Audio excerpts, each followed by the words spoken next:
Sorry. Oh, and we're also getting an echo on.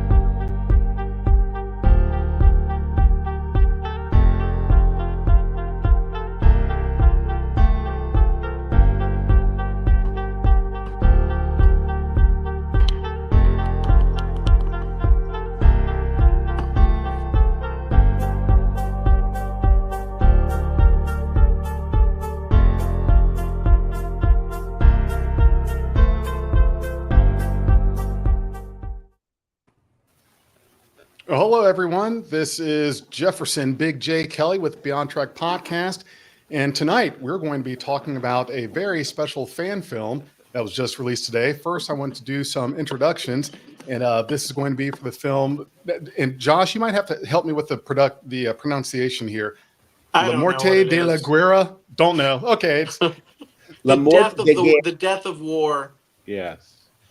The death of war. Gotcha. Yeah. Is that what's the word I'm looking for? Latin? French. Okay. La Mort de Guerre.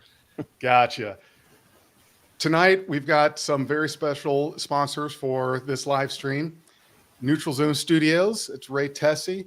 No Budget Productions, Vance Major. Bilk Ferret Productions, Frank Parker Jr. Harris Film Productions, Steve Harris. Commodore Productions, Jim Williams.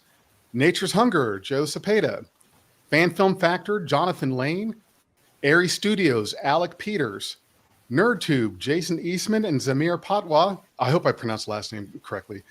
And Avalon Universe, Joshua Irwin. And from the film itself, Joshua Irwin, co-director and director of photography. Caitlin Bailey, associate producer, and Commander Dee Dee Mason. Frank Parker Jr. and his wig as Commander Tamar. Vance Major is Eric Menard, and hopefully he will be able to join us here in a little bit. And Jonathan Lane, who's creative consultant on the film. So everyone, welcome tonight. I really appreciate you joining me to talk about this film and to be here in support of Josh. And Josh, I just want to tell you, another great film. I don't know how you do it. Knocking out of the park, man. It was very good. Really enjoyed the story, cinematography, all of that. It is definitely another top-notch endeavor from you. So I'm glad that we were able to come here tonight to sit down and do this live stream and basically talk to you about this film and talk to those here that are part of the chat that were in the film, part of the production as well. So Joshua, Caitlin, you two are the guests of the hour. So why don't you start us off? Well, if you want to ask how I did it, the person you should ask how I did it is Jonathan. Oh yeah, because don't we give him enough credit? He's always got the front row seat for all of my calamities. In fact, actually, I didn't realize this was a live cast, a live stream. I thought it was an intervention for Josh. He's working too hard. So Josh, we need to talk to you. We're all friends here. But no, Josh has been working ridiculously hard on this. And I know this because every time he worked hard on it again, he would send me the latest iteration. And I think I've watched this fan film now about 27 times. So that's a lot. Yeah. That's the creative consultant credit. Because you can get blinders on, man. You get so focused. There's a point where when you're editing a film like this, you lose all perspective because you're so in the details of it. Like, I'm watching this film, I don't even know if it's any good. I'm just like, and so I always have somebody or a couple of people that I can have take a look at it and say, hey, what do you think? And that sort of thing. And that it helps to have a perspective outside of yourself. And Jonathan's definitely been one of the people that's been helping me with that for the past couple of years. He's pretty good at it. I mean, he was so detail oriented on Interlude. That's a nice way of putting it. That's a nice way of putting obsessive compulsive disorder. That he would be brutally honest if I showed him an edit.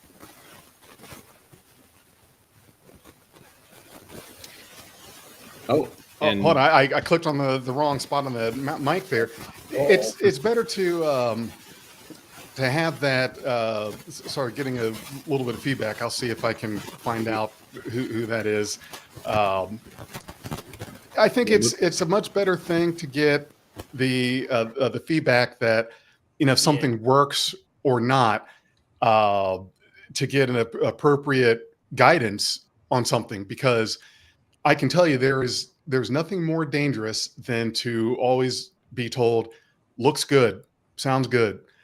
And I've encountered that before, and it's really made me gear more towards talking to someone that is not going to be afraid to tell me if something doesn't work, doesn't look good, doesn't sound good.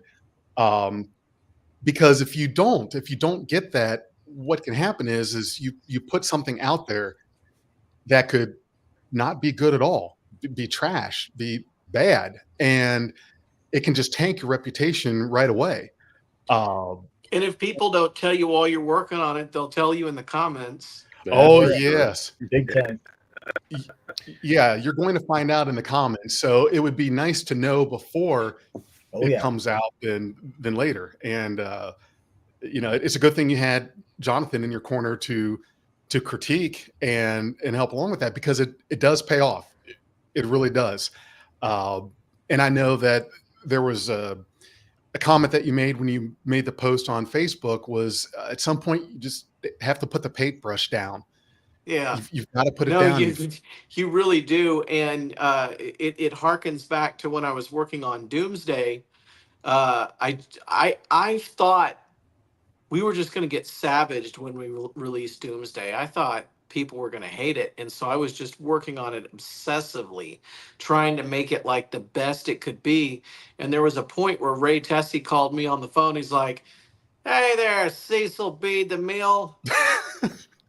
All right, the movie's good enough," and that was it. He was like, "Just cut it out and let's release it." And to my surprise, man, it was the most popular Tales from the Neutral Zone ever, and people loved it. I don't know why, but people loved it. I mean, you could still be sitting here editing Crisis for all we know, if you didn't finally just decide you just need to give birth to the baby and hope that people like it. The old saying is that art is never complete, only abandoned. Mm-hmm. And that's certainly true, because I was looking at this thinking I could have worked on it for another week and a half. I could have just kept going if I wanted to. I could sit down right now and watch it, make 10 notes. And I had to kind of force myself to stop and go, well, nope, I'm cutting myself off. So, but I'm still very, very proud of it. And, we had a great time making it. It was kind of, I guess, our reward. We shot that whole fan film in 2 days. Oh, the entire thing, 2 days. Mm-hmm. Wow. 2 days. That is good. We went down. We did our wrap for Avalon, where we shot 2 days. 1 day was Crisis. 1 day was Once and Future Captain, and then the Monday, Tuesday was this film was Death of War. And I guess the whole journey started with Ray Tessie, and that's who I want to talk about first, is Ray, because Ray took it upon himself when STC ended to be the person who stepped up and took the responsibility to preserve this studio, so that the fan film community could have it, so that more stories could be told and more productions could be made.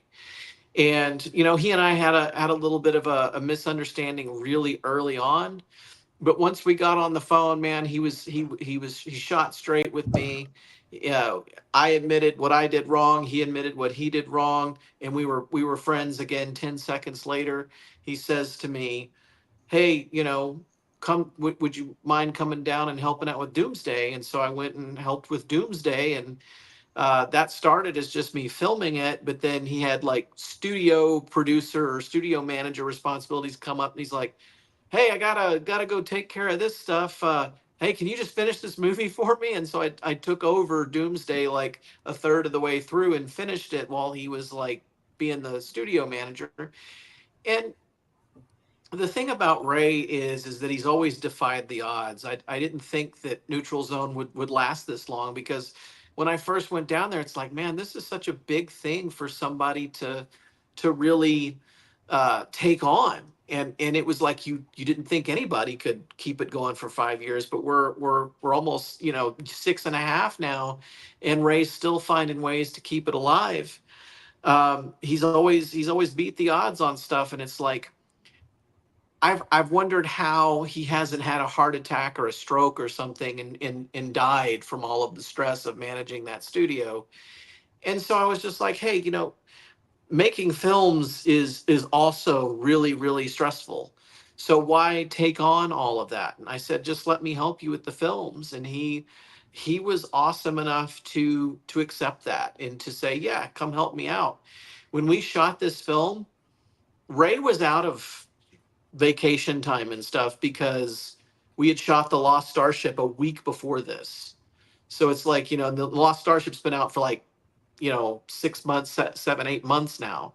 And we shot this film a week later. And so Ray had been there for that. He'd been there for Avalon. And he finally just handed me the keys to the studio and said, hey, I got to go back home. And Tyler and I ran the studio for 2 days with him in Boca Raton. And it's like, how amazing is that he had the faith in us? I mean, what an honor to just let us take charge of the studio and make a film with him not even there. It was really an amazing experience. And because Avalon was so intense, shooting this film was like our reward. Like, this was not an intense shoot. It was 2 days, but it was like 9 a.m. to 6 p.m. days where we just took our time and made a film, and we had a wonderful time doing it. Caitlin would like to hear from you. Tell us about your experience with another film involving Josh and Jonathan and all the other familiar faces.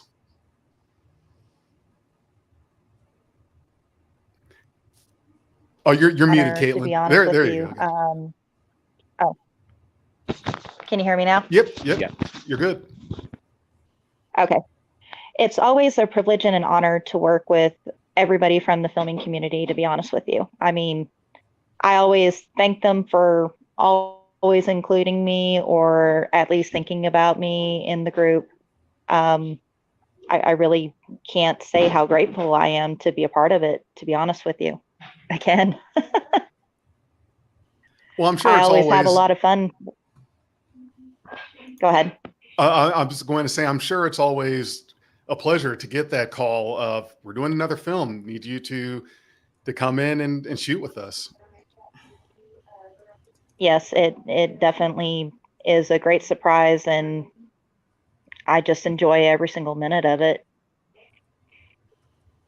Well, that's she's great. Got another one coming up not too long after this. So she's working a lot in fan film. She got her fan film start in the Federation Files. Shout out to Glenn Wolfe and Dan Reynolds. That's where she got her start. And she and I had worked on films, just indie films up here, and then ran into each other again on fan films. And it was just a perfect fit to have her be Tyler's doppelganger in the Prime universe.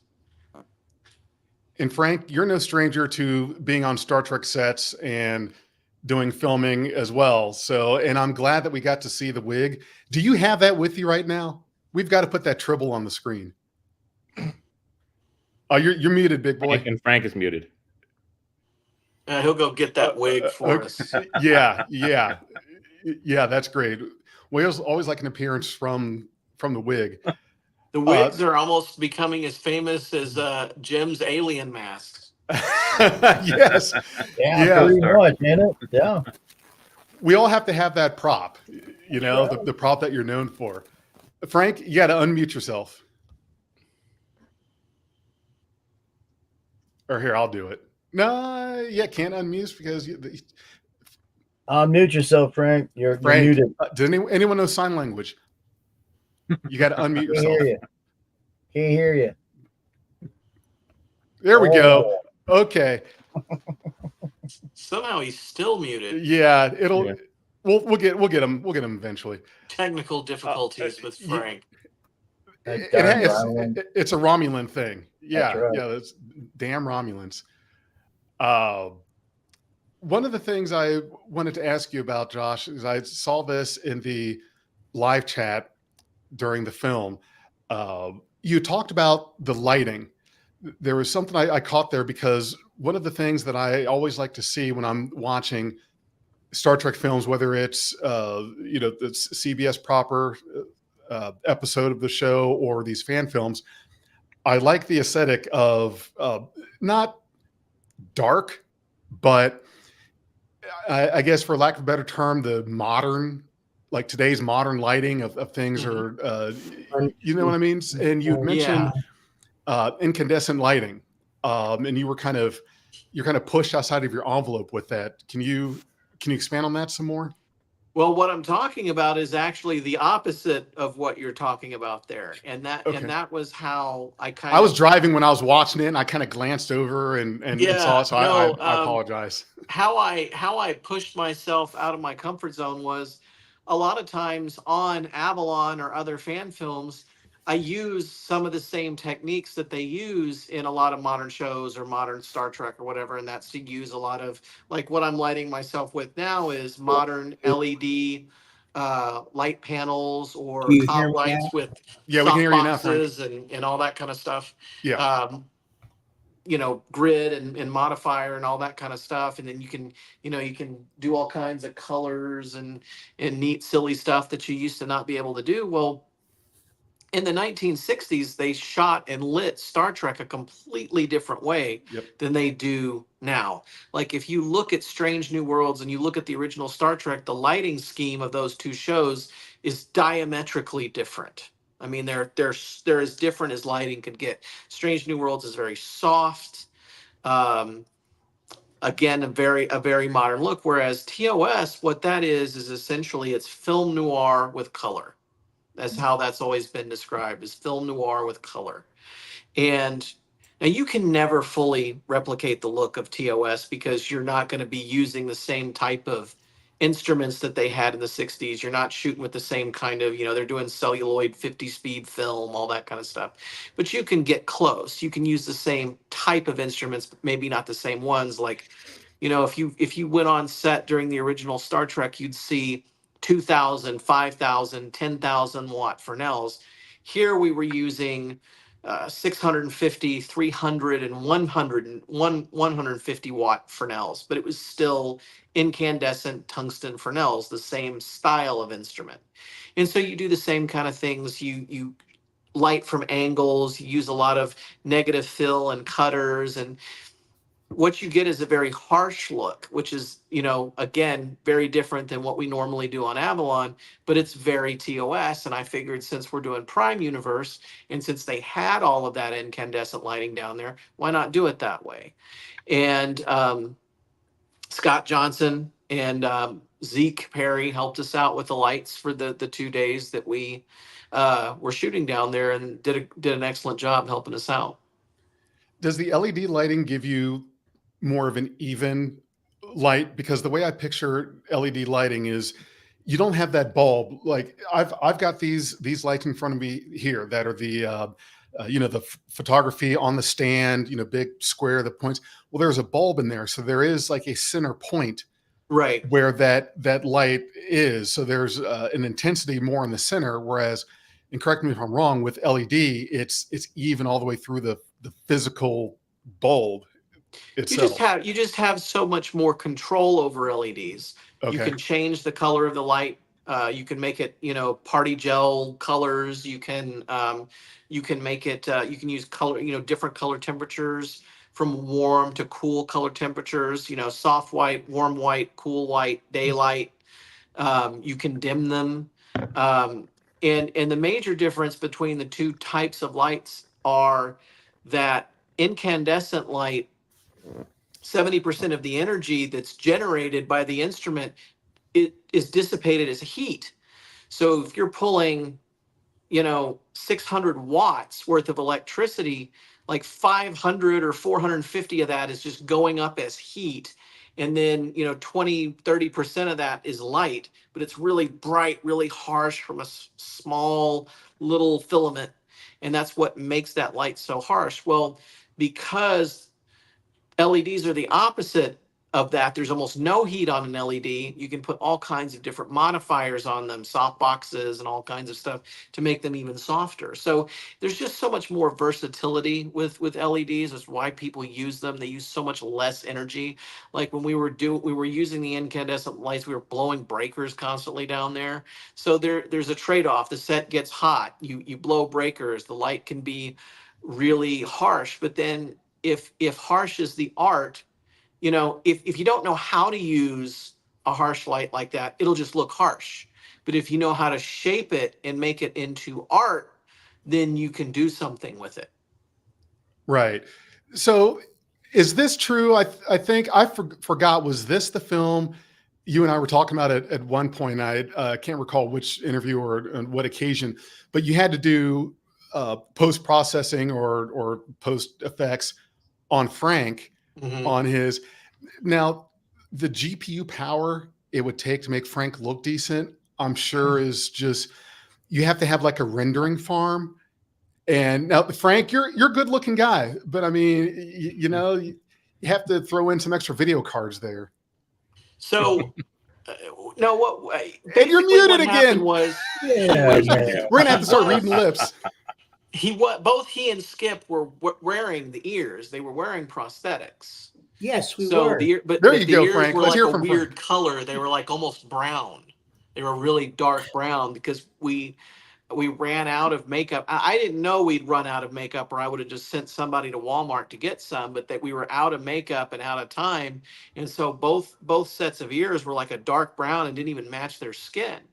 And so in post, we used the AI roto brush to change the color of the ears to make them match the skin tones. And then like Skip was very pink on the day. He looked really, really pink. And so it was like Romulans aren't going to look pink because they don't have red blood.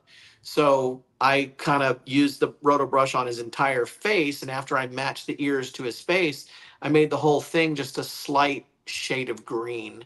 And I did the same thing with Frank, but a little less because Frank wasn't as pink as Skip was. So yeah, it's funny. I was interviewing Doug Drexler a few months back and he was like, wow, it's so neat. Like you can fix makeup in post now. Like, and he was talking about real Star Trek. He was like, we can fix Michael Dorn's makeup when it's not quite there. And it's like, we can do that here too. I mean, the democratization of filmmaking is like that. You have all kinds of things that you could do now that you never could back in the day. I bring this up a few times. I read this article once that when they made Star Trek First Contact, there was a limit placed on the number of phaser beams they could do in the entire movie because doing one phaser beam cost $10,000. And What? now I can do a phaser beam in 20 minutes in After Effects. Oh my God. It's interesting that you say that, Josh, because when we shot last weekend, Donna had my ears on because she couldn't find hers. And so I've got that same problem with that brown color. And what it was is, I think the person we had do it that day wasn't quite used to doing the ears. And that's why it turned out that brown. And I'm glad that that I just found out how you corrected that, because we're going to have to correct her ears. So I'm going to have to get with you on that. Now, the day before, when we come off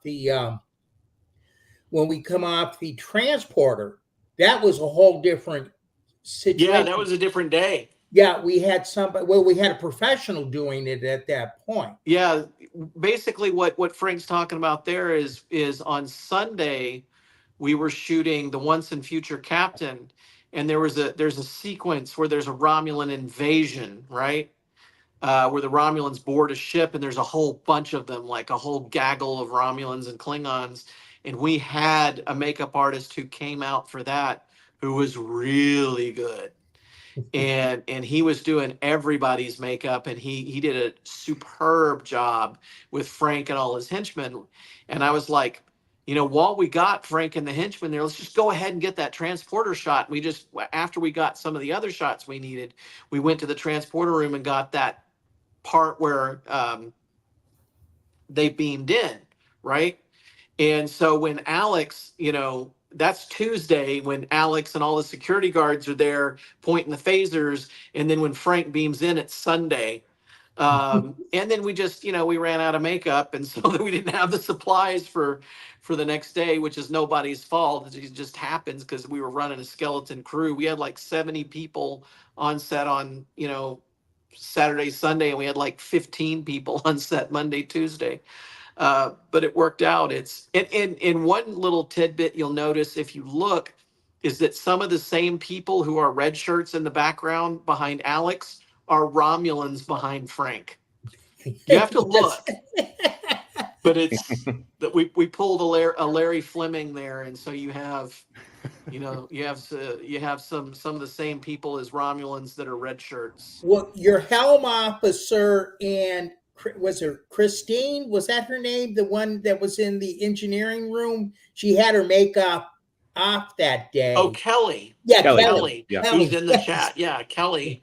And she was the one doing most of the makeup, and she stepped up. I mean, she really did. Yeah, I know. She did a great job for her. Yeah. I love her alien character. And her alien Kelly, character Kelly's watching, and I know that Kelly's watching, and I just want to say you also knocked it out of the park. Both in acting and just that amazing makeup is incredible. Does the alien race have a name? Because some people were asking during the live stream, and I honestly didn't know. I thought it was maybe a variant of a Cashian or something. I mean, she did the Cetacean like for Dreadnought Dominion, and then in Red Shirt Irregulars. So she has actually done that makeup, but this is something different. I told her like, you should be the only person to name this alien because you invented it. I think she has a name. I don't remember it off the top of my head, but she did that she did that makeup 3 days in a row because she's that character in Crisis. She's that character in Once and Future Captain, and she's that character in Death of War. And we got to day 4, and I said, I don't think you should keep doing this to yourself. Like, just be a normal person on Tuesday, and we'll just make you a different character. And she came to set, and she's got this really kind of curly, wavy blonde hair, and she looked like a friend of mine named Cynthia, who's a good friend of mine that I work with, and so I was like, why don't we just call her character Cynthia? And so like I just kind of had Alex Improv calling her Cynthia as a shout out to my friend, and so Kelly got to play 2 characters in the film, which I thought was really neat. Kelly says that she had never came up with a species name, so may I suggest the Hodgians? Oh, why not? Okay. Nerdtubians sounds pretty good, Oh yeah. Take it to... How about the Filtarians? Or the Cheetos. Ooh, the Cheetarians. Man, Kelly's great. She's one of those people that every time you go down to Neutral Zone Studios, she's there. She's always playing a part. She's always doing some crazy makeup. She's always having a good time, always had a smile on her face, always helps out behind the camera in any way that in any way that she can. A lot like Caitlin. Caitlin's the main villain of the movie. I don't know if you watch it and get that, but Caitlin's the villain. The Romulans are not the villain in this movie. Caitlin is the foil. Caitlin is the antagonist. Interesting. Because she doubts the captain. Yeah. And so the battle that the captain is fighting is not really against the Romulans. The battle that the captain is fighting is against her own first officer and against Starfleet and the people who doubted her as a captain. And so this is where she proves herself. So Caitlin's not only pulling off this, it's harder to play the bad guy sometimes than the hero.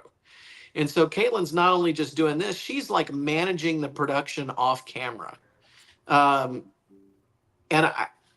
when I saw the way that she performed behind the scenes during that week of shooting, I wish that I had her there every day I've ever filmed from the beginning. because she stepped up in every way. If there was something that needed, if there was a ball getting dropped, she picked it up. And even to the point of there were two people on set that week who were not friends, that do not like each other, but both of them kind of had to be there. And Caitlin had this interesting way of making sure that they never actually came into contact with one another. And so Huh. I appreciated that. She kind of did some Tetrising with people to have people who didn't like each other avoid each other, and I appreciated that very much. And then at the end of the shoot, when we were all done, Caitlin was the one who stopped me and was like, okay, it's time to get out of, warrior mode. You need to wind down. You need to relax. You need to chill. And she kind of forced me to kind of let go at the end of the shoot. And I'm so grateful to So her she for was that. your ship's counselor as well. She Then. was. She She really also was. made you eat. She made me eat. Her and Terry Stanford. Terry Caitlin, let Stanford me. followed me around with peanut butter crackers. So Be like, I want or to. make me drink something. I wanted to ask Caitlin a question, and usually I ask people what was the most challenging part of your work on this fan film, but apparently you did so much. I'm going to change the question. What were the 3 most challenging things that you had to do on this fan film? Because I don't think there's just one. Well, to be honest with you, the character that I was playing, some of the lines were a little bit tricky. The one that I really enjoyed was the kind of poem that I was able to do, which I have written poems, so that actually came naturally. But whenever it came to being mean to Alex, it really kind of broke my heart, to be honest with you. Oh, Because she is such a really sweet person. And I'm like, oh my gosh, I'm being so mean to her. well, she stole your So, starship. She took the captaincy from you. She had yes. motivation. Yes, and I understood that, but that was kind of the first challenge. And of course, when Josh, I'm surprised you mentioned this, Josh, the two people that weren't getting along, there was one instance, it was so funny because they were going towards each other. So I literally took one and I pushed him into an entryway to Let's go get this him way. away. Yes, let's go this way. You got it. Into a dead end to let the other person go by. But what's really neat about this is you had a fan film where people who cannot stand each other were both working on it, and somehow it worked out. You know what I mean? You had a fan film where it was shot at neutral zone with costumes provided by Warp 66 Studios. That's crazy how cool that is, because there were so many times that I've been on these various sets that I've heard people go, imagine what we could do if we all worked together. And that's been what I've been pushing for since the beginning with all of this, and to get two studio owners to come together and collaborate on a fan film was so cool to me. Glenn Wolf provided the costumes, Ray Tessie's providing the studio, and then we took some pickup shots for the Federation files while we were there. Some B-roll for the Federation files. So it's like there was an interesting little trade going on, and I thought it was cool. I thought it was cool that you'd think that two different studios, they might compete with each other, and they started working together. And it was a testament to the character of everyone involved, I thought. With regards to Caitlin's character, the interesting thing is how that started was that um, we were going to have Tyler play the female version of Mason originally. We were going to have him do it in drag. And Victoria Fox, this was back when she was still around. She didn't really want me to do that. She was like, "Oh, don't do that. That could be, and so it's like, okay, well, maybe we should actually have a girl play this character, and the character is supposed to be really comical. You know, it's supposed to be a comical thing where when we had, you know, in Ghost Ship, you know, we're making fun of Tyler, oh, you don't know how to talk to women and all this. And I thought it would be funny if Mason was a woman in the Prime universe and hitting on the captain or something, you know, like hitting on Jaconde or whoever. And what I told Warren was, okay, imagine your best friend's little sister has the hots for you. That's what this is. And that's how he played it. That was kind of how I told him to play it. And so Caitlin's character is so like comical in Crisis. She's like watching Star Dates of Our Lives and hitting on Jaconde and just being silly. Like she's silly the whole film. And this is like so the opposite of that. Like this is a serious role. And Caitlin had to go from on Saturday being silly, Dee Dee Mason, to on Monday, Tuesday being the antagonist of the film in this, you know, tug of war between Mason and Allenby. She did an amazing job, and part of the reason that it worked out so well for her is because she listened. She was really open. You know, if I had direction for her, if Tyler had direction for her, she was so moldable, and we didn't make this easy on her, and she really rose to the occasion, I thought. I mean, I saw in the comments, you know, in the chat, there were people like, that first officer sucks, she needs to shut up. And it's like, that's exactly how you should feel about her in this film. Like, she's awful. That Rayner would means like the to have a actor did word their with job. you. Commander Rayner would like to talk with you. So go ahead Exactly. and go to his office. And one of the things I wanted to add in regards to having to wrangle, you know, keeping a couple people sort of away from each other. Well, there is precedent for that because you had back in Voyager days, Kate Mulgrew and Jerry Ryan. There were several occasions where if they were in the same scene, unless they were on camera at the same time, like standing next to each other, they did their parts separately in that scene. Like Kate would do her lines on the set with Jerry not there, and then they'd switch. She'd leave, she'd come back. I was listening to a audiobook recently about the entire history of Star Trek, and when they got to that part between Kate and Jerry, oh my God, you want to hear about, I hate to use the word cat fight. I mean, do we have anything more modern now to say for that? Maybe not. I don't know, but that was only in the beginning, though. That they ended up yeah. becoming good friends. But just so people know, then don't think, you know, Kate Mulgrew and Jerry Ryan hated each other. At the beginning, what happened was Kate felt that Jerry had been brought in for one very specific purpose. Yeah. And actually, I think it was two very specific purposes. Two of D, as we like to say. Cheeto, go to your room. But no, but the thing is that, you know, and Jerry understood that. I mean, I saw Jerry at a convention once because she had been brought into Dark Skies as well to try to save that mid-season, wasn't able to. And the person who was asking the question said, you know, how does it feel that, you know, to be brought into two series to save them essentially because you look hot? And you know, it was an interesting question, and Jerry said, well, first of all, I actually considered it a compliment that they thought I could single-handedly save a series. I mean, that I chose to take that as my starting point. But she said, you know, I never really saw Voyager as a way of just, you know, sex sells. I really wanted to create a character, and ultimately she did. She absolutely did. And what happened was Kate Mulgrew realized that what she was dealing with was not just some, you know, silly blonde bimbo with big boobs, but a really good thespian who knew how to act. And once Kate got over the fact that anytime she was in a scene with Seven, nobody was even paying attention to Janeway because all they could look at was whatever part of Seven was being shown on the camera in the foreground. And ultimately, what they did was they took the silver suit away.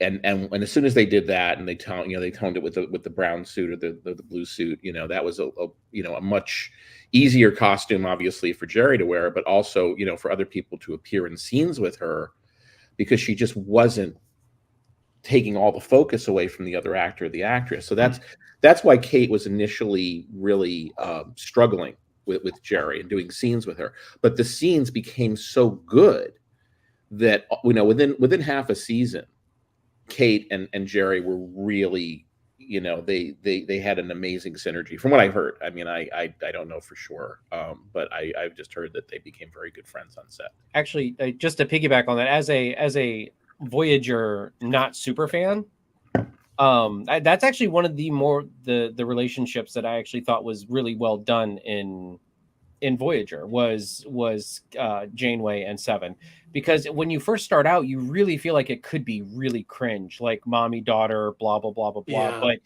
it really turned into more of a mentor mentee, like mother adult daughter type thing, like where it wasn't just like, oh, I'm helping this child walk. No, like she's like an adopted mother who is actually taking this person under her wing more as an adult, not as a kid.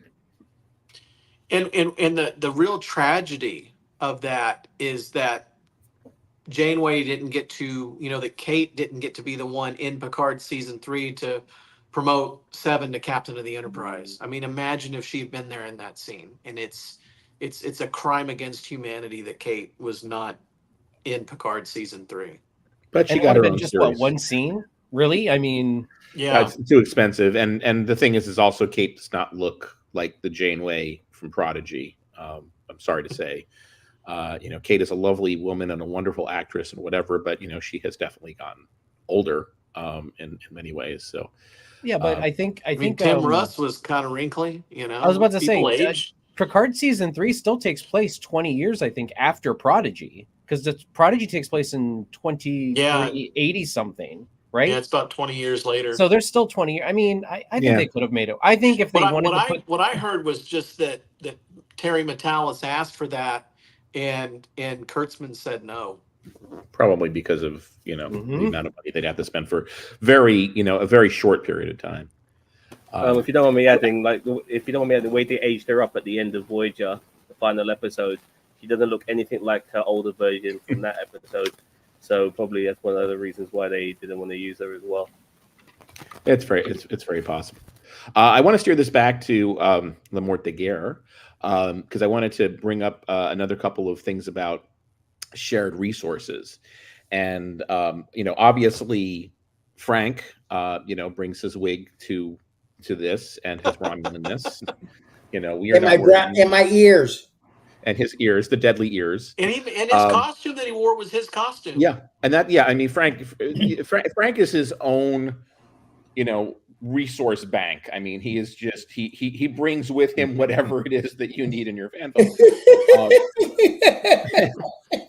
You know, it's just, and of course, you know, so does Vance. I mean, Vance has every costume ever created for Star Trek and then some. You know, so you have to have a little Vance in there too.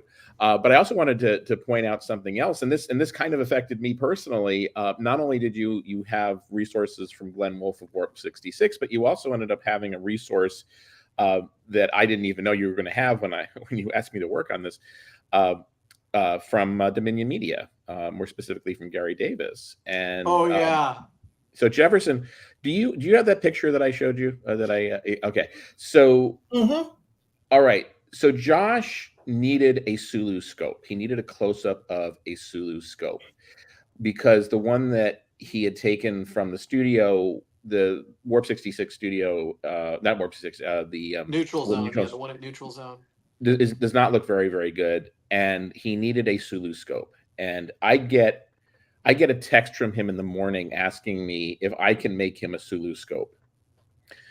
I'm like, how the frack do you make a Sulu scope? And so this image is what I ended up making for Josh. And interestingly enough, this is from an eBay photo of a Hallmark ornament. Oh, wow. Really? Yep. I just took it. I blew it up. I had to smooth it out. I had to get rid of the little hanging thing on the top, you know, a little loop. But I basically did everything I possibly could to make it look, you know, good, a little bit blurry because otherwise, you know, it was blown up from a very small amount. Anyway, I did this for Josh. It took me about 2 hours to get this thing done. I sent it to Josh. He absolutely loved it. You will not see this in the film because no sooner had Josh sent me my 26th viewing of the film, Uh-huh. and I went to look at it to see, how my Sulu scope looked, and it's a completely different Sulu scope. I mean, it's a nice looking Sulu scope, but it wasn't mine. You want to take it from here, Josh? Yeah, what Sulu scope was it?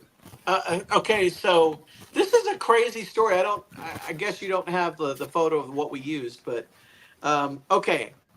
So You'll have to watch somehow, the movie again, guys. You'll have to. somehow, when STC stopped filming, the Sulu scope that they used in STC left the set somehow. I don't know how it left the set, but it wasn't there anymore. And so what Ray did is he had one of his volunteers build a new one, and it's the one you see in the film from a lot of angles. Now this has very little to do with the film, but I eventually found out what happened to the Sulu scope that was in STC. Glenn Wolfe has it. I don't know how he got it. I don't remember how he got it, but he has it. And so they've got this Sulu scope that's kind of, it's not that great. And even in the shots where you see it like in wide shots and stuff, I had to like mess with it. I had to give it like a little glowy bit and stuff, so it wasn't so just obviously bad. But I needed this close up of it.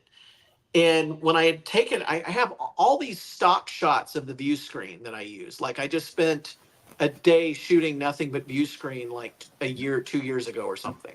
And so I have like 20 angles of the view screen. And in one of them, there's the Sulu scope is in the foreground, but it's out of focus. And I was like, man, I really want a shot where Caitlin looks at the Sulu scope and you see these Romulans popping up.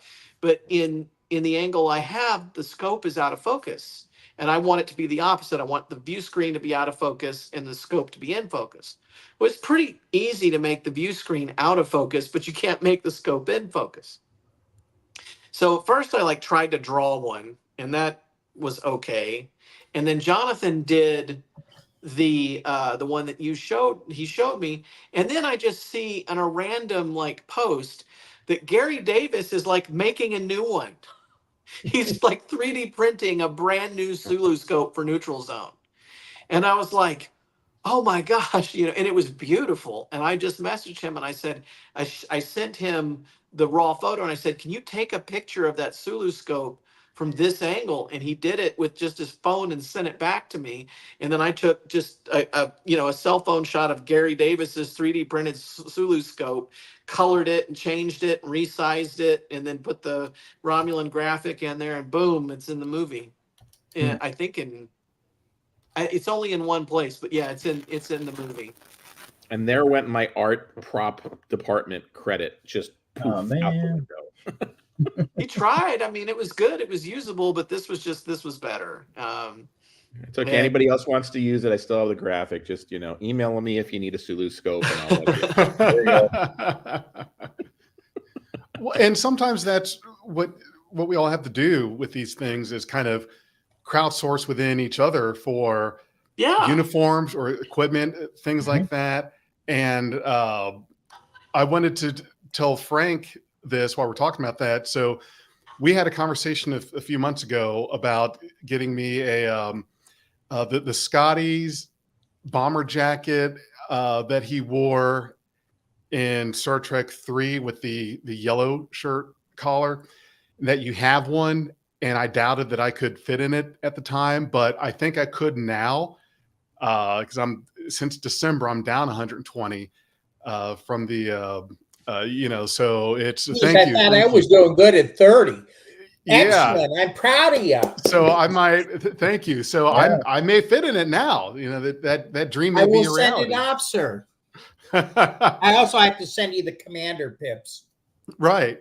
Yeah. But we had a conversation about that earlier that I had with Steve on an interview we did. It's amazing. You don't really think about it, but just how much the equipment you have or the uniforms you can get or fit in or acquire dictates at what time in the Star Trek timeline your story takes place in, what it's about, who you have, because we don't have access to those resources like Hollywood does. So and when you talk about TOS uniforms, nobody has a better collection of TOS uniforms than Glenn. End of Really? discussion. Glenn he's got, if you go to Warp 66 and you could see all this, he's got boots, he's got tunics, he's got pants. Like, the dude is loaded with cool TOS uniforms. Like, Wow. he is a one-man costuming and art department. And that's the thing, is that every one of us has like a different thing we're awesome at, right? For Glenn, it's costumes and props, because that's what interests him. He likes building sets. He likes making props. He likes costumes. And so that's his superpower. Ray's got these amazing sets. He's got the complete set. You know, Frank has Romulan stuff, Romulan costume. There's another guy, Kevin Thomas Dye, who came and he had Romulan outfits and Romulan ears and Romulan guns, and you know, and then you bring in other people like Dan Scanlon and Alan Anderson, who are awesome at sound. And so you and Kelly Hodges, who's a wizard at makeup, and Keith Hamilton doing VFX. You bring together all of these people from across fan films. And what happens? The fan films get better. And it doesn't just have to be mine. We can do it for Gary Davis, and we can make Dreadnought Dominion awesome. We can do it for the Federation Files and help out Glenn and Dan, and their film is cool. We can do it for for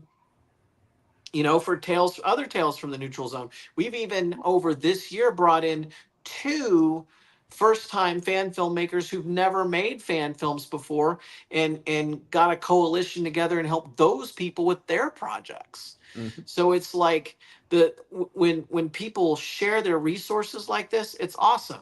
Vance, every fan film that has Vance in it is better. And the funny story about Vance is like cheese.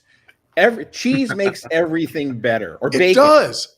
Bacon makes Pizza everything rolls, not cheese. Pizza roll. So if you've got a casserole you need to fix, put some cheese in it. You got it. Cheese in it. Yeah.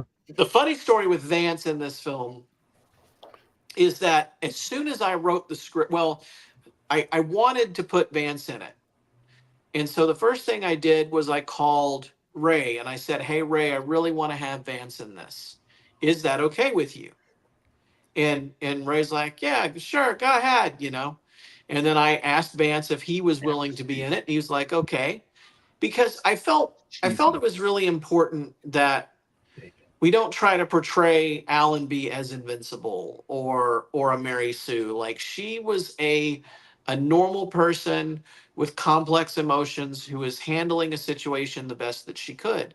But when that situation is over, like Pike, like Kirk, like Picard, Allenby was vulnerable. And Pike had Dr. Boyce to be vulnerable to. Picard had Counselor Troy. Kirk had Dr. McCoy. And so I wanted that person to be Vance. I wanted it to be a character that I knew that Allenby's character would have respect for. And I couldn't think of anyone else I would want that to be other than Vance. And so when he agreed, I went and wrote the script, and then I sent it to him, and I said, "What do you think?" And he's like, "I love it." And he filmed his part and sent it to me like 20 minutes later. Wow. Like 20 minutes later. And this is like 10 months before we shot the film. He sends me his part, right? And I was like, wow, I didn't really need it yet, but I got it. Yeah, you got it. Well, I guess that's done. And so we go and we make the film, and I sent him a cut of it, and he calls me up and he's like, "I forgot I was in this movie." When we've done some fan film reactions with Vance, like we've had him along for some of our fan film reactions, and Vance there, we've come across movies, Star Trek fan films, and Van's like, "I'm in this one." He's like he'll come up on the screen and he's so surprised. He's like, "Oh my God, I'm in this one. I forgot." He's in so many fan films, he doesn't remember how many fan films he's in anymore. Since I've gone into partnership with Vance on various things, I find that too. I'll go, when did I film that? I don't know. You just never know where you're going to end up in these films. And I Vance think is we're like a doing- box I of think we're all chocolates. about to You never work know on what one you're for going to get. Jefferson as You got well. that right. Pardon? Right. Yeah. There's one that Oh, I've got a line Vance for you. wrote. I wrote a script, and I said I've got a short story here because I wanted to start doing more fan films, and I started working with Jim Williams and Commodore Productions. Started working with Steve Harris in Harris Film Productions, Mine right here. and and Got plenty of time to do it. I wrote something, gave Vance, what do you think of this? Is there something here? And he grew that and turned it into something that we're going to be able to do more with. And in September when we do filming down at is it Warp 66? I think is where we're at. Yeah. Warp 66. Yeah, gonna take a few minutes off to the side and do this shoot, which reading the script and what he's included was like, wow, this is great, and very honored to do that and to feel like, I can really be a part of this, because creating a character for films is something I always wanted to do, and I came up with the character Preston Cisco because I kind of had to reconcile that when people see me, they're going to see, okay, African American male, no hair, goatee. He's got to be playing Cisco. Well, not really. But see, the thing is that most of the fan film creators out there are doing a lot of TOS based films, because that's where we kind of have more of those sets that are out there to use. So I'm thinking, okay, how do I make myself able to be in more of a chance to be in things, but also reconcile this whole what you would think people would expect to see. And I said, I've got it. I came up with an ancestor for Benjamin Sisko, his great grandfather, new character just created. And it like that checks all the boxes in the TOS time frame, kind of has that, that look that you end up seeing. So it all works perfectly. And so it's going to be great to be a part of that. Preston, Nice, what dude. I can't uniform wait. am I supposed to be in for this one? You got to talk to the producer. That's Vance. Yeah, Oh, he I don't know how didn't tell Vance me this keeps up time. with. I don't know how Vance keeps up with all of the things he does. Like yeah. he's managing everybody else's fan film, and he'll have like 4 or 5 films going at once, and he'll be like, "Hey, I need this or that." I don't know how he does it. I don't know how he keeps it all straight. I'm so glad he retired. Yeah. Twice, right? You Twice. know how So it far, works twice. is he writes for me, and Yeah. and I take the heavy lift. That's the thing, is he doesn't want to take the heavy lift, so he'll work on the projects, and like Jason and I do our heavy lifting here, and he just writes, and then. But think about how many. Again, we brought this up before, but how many of us are here because of him? Probably everybody here, with the exception of Jonathan and Caitlin, is here because of Vance. And me, Yeah. because I was before Vance. Yeah, right. BD, correct. yes. I before started But Dreadnought Vance had a lot before to do with Vance, yeah. bringing you back. Yeah. And, what he's doing right now is probably the most altruistic thing I've ever seen a filmmaker do. I mean, to have a guy who's built a YouTube channel with a subscriber base, but then at the same time has built a network of like music people, CG people, editors, whatever else, costumes. And he stopped making it about himself a long time ago, and now he's just helping everybody else make their project. Like, I come from an indie film background, and I can't emphasize to you how abnormal that is. Like, I've never seen a filmmaker do that before. And he has become like a filmmaker who facilitates the journey for other filmmakers. And that's amazing. Like, when he always like laughs when I say that he's my inspiration. No, he really is. I never thought I would be a good fan filmmaker, but he was more courageous than me, and he is the person who pushed me to do this. Yes. Well, and that's great to hear. And I want to go ahead and wrap us up here, because we've coming up on an hour, and I know all of you probably have lives outside of Star Trek and have things to What? catch up on. But What? what Actually, blasphemy? I do Jefferson- want to mention one Oh, last yeah. thing, Mhm. and that's very important, and that's Alex. Yes. Alexandra Rexford. What an amazing! She makes this movie in so many ways, and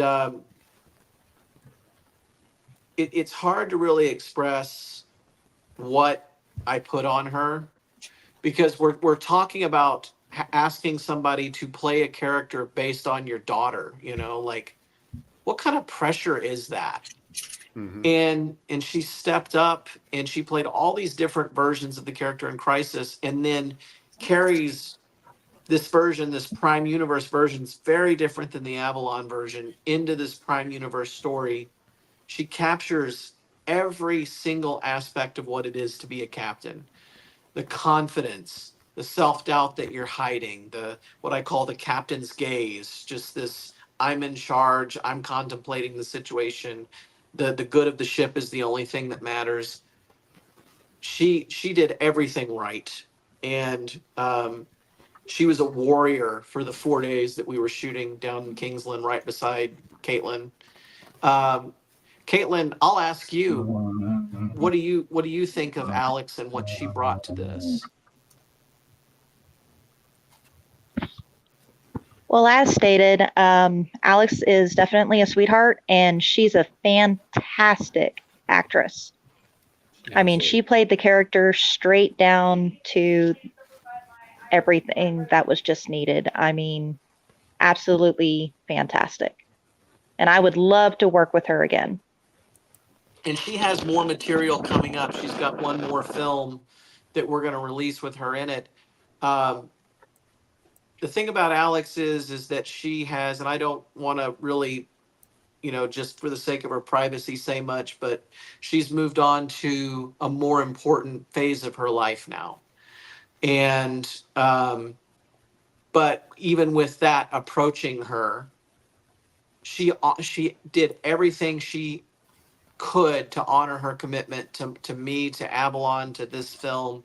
She shot every frame of film that we asked her to shoot, and she honored her commitment and wrapped, and she was a warrior every step of the way, from doing her makeup over and over again in the cold while we were shooting Crisis, to uh, shooting her part with Vance right up to the very second that she had to leave to go catch her plane, to doing pickup shots in October, to doing a final shot a few weeks ago, and then jumping in the car and heading off to the next phase of her life. I mean, she was amazing. She was everything you could ever ask for in a lead actor. She was respectful. She was professional. She was kind.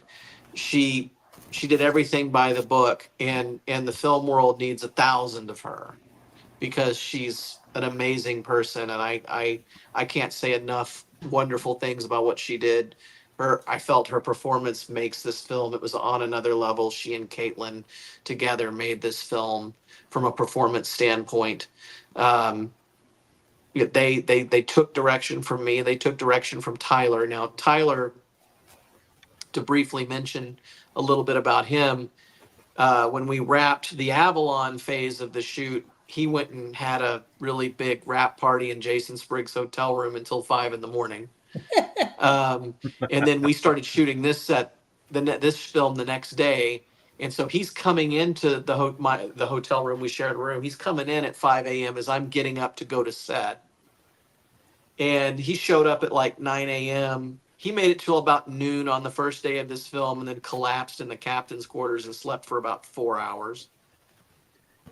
But he was there all day, the second day, helping out. But you know, as far as running the set, it was myself, and it was Tyler, and it was Caitlin. And man, we had a blast. I'd do it 1,000 times again. It was a great experience. And all I can say is humbly thank you to all the people that worked to make this happen. Whether it's Ed Oborowski for picking up script supervisor when Tyler passed out, or helping us with the hotel rooms, or Caitlin doing everything she did, Kelly doing makeup, Frank bringing all his stuff with him, you know, Keith Hamilton with the VFX, like Ray Tessie trusting us to shoot in his studio, Glenn Wolfe coming down on his own dime and bringing all those costumes with him, Jonathan letting me annoy him for 6 months. I mean, just all these people who gave of themselves. This isn't my film. This is your film. You guys made this movie. It's your movie, and I'm so proud of it and all of you and the job that you did. Jonathan, you had a closing thought for us as we I run? want it. This is going to make everybody watch the film again. So either you're welcome or I'm sorry. But there was one other thing, and the first thing that I ever reported to Josh. Caitlin's costume only had one stripe, only one braid. She was wearing a lieutenant's shirt the entire time. Nobody caught it. I don't know why. Ruin the movie. Caught it. I'm not watching And it. of course, people are going to notice this. And I said, Josh, you've got to figure out a way to get a second stripe on that. Yeah. And at first, Josh was just like, we'll just let the smart kids figure it out. And then Josh realized, pretty quickly, no, everybody's going to notice it because they call her commander and everything. And Josh managed to fix every scene except for one. And you guys get to have a scavenger hunt now to find the one scene in the entire film where you only see one braid on it. I'm going back to look. You are cruel. I am cruel. But I found everyone. That was the first thing I ever did for Josh. I listed every time code where you can only see one stripe, and then he fixed a bunch of them. I was like, no, I can still see it here, and he cut time codes again. So anyway, there's only one spot where you can still see one, but it's okay because it's there, so it's provable. It's very tiny. You Very can't play tiny. with Jonathan anymor. Well, So guys, I hate to bring out the hook, but I do have to run. Actually, me myself. But yeah, Joshua, if you got one last thing for us. Well, it was just that, like we said, Glenn did costumes and Glenn had left the day before. Or no, he had left that morning. And so there was no ability to change because like when Glenn was there for Avalon, like we had a part where Tyler like ripped his tunic and stuff during the fight scene. And Glenn's like, here, I'll be back in a minute, and went and sewed it up and rescued it. Well, he was gone by the time we started. He left us everything we needed, but he was gone. And so it was like, oh, crap, we needed another stripe. Well, there was nothing we could do. And Jonathan was like, you should fix that in post. I'm like, I'm not going to fix a stripe in post. And then I thought about it for a minute. I was like, well, I could do and I tried it, and, thank God it worked. So, yeah, we were able to find a way to, fix ears and fix stripes and 1,000 other things I'm not going to bring up. Luis Sanchez ripped his tunic while we were filming. He had a big rip, the science officer. We haven't talked about him, and he was amazing in this. He ripped his tunic, and I fixed it. I fixed his tunic in post. Awesome. Excellent job. Well, I'm going to do some final thanks for our sponsors of this live stream tonight. Neutral Zone Studios, No Budget Productions, Filk Fair Productions, Harris Film Productions, Commodore Productions, Nature's Hunger, Fan Film Factor, Airy Studios, NerdTube, and Avalon Universe. Thank you all for coming out tonight and sitting with us. Looking forward again to seeing more collaboration from all of you. And for our audience, just want to tell you, thank you for coming out and sitting with us tonight. And as always, everyone, live long and prosper. Take care.